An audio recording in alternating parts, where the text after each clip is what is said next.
नमस्कार मित्रांनो, आज आपण पाहणार आहोत कोकणात किंवा ग्रामीण भागात कोणता व्यवसाय करावा. यासाठी आम्ही प्रथम निवड केली सेंद्रिय शेती किंवा नैसर्गिक शेती. कारण आज लोक सेंद्रिय शेतीतून पिकवलेल्या पिकांना जास्त प्राधान्य देत आहेत. कारण की ही पिके पिकवताना जास्त प्रमाणात खतांचा वापर केला जात नाही, रासायनिक खतांचा किंवा कीटकनाशकांचा वापर केला जात नाही. यामध्ये फळे, भाज्या किंवा कडधान्य नैसर्गिक पद्धतीने पिकवली जातात.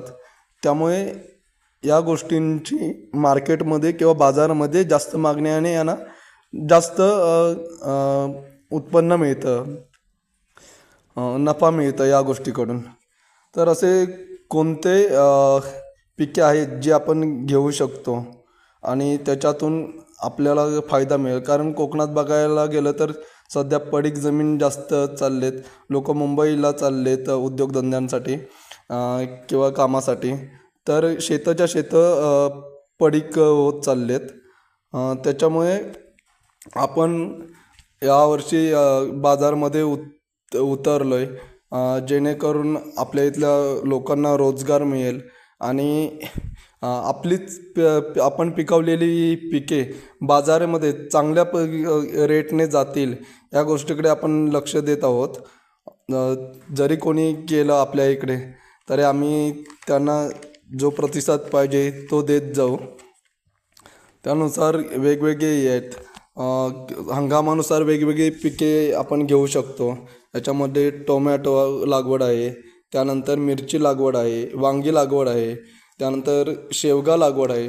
कारण कोकणात शेवगा बघायला गेला तर आपले जी शेवग्याची रोपं आहेत त्याच्यावरती शेवगा लोक काय काय शेंगा देखील काढत नाहीत.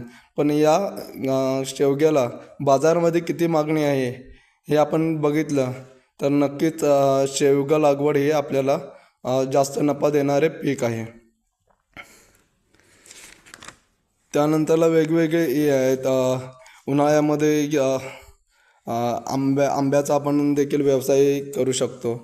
म्हणजे वेगवेगळ्या हंगामानुसार वेगवेगळ्या व्यवसाय केला तर साधारण नाही म्हणायला गेलं तर 5 ते 6 लाखाचा नफा या व्यवसायातून वेगवेगळा मिळू शकतो. कुक्कुटपालन आहे, कुक्कुटपालनामध्ये मांस, त्याच्यानंतरला अंडी विक्री, हे सर्व येतात. त्यामध्ये देखील फायदा आहे.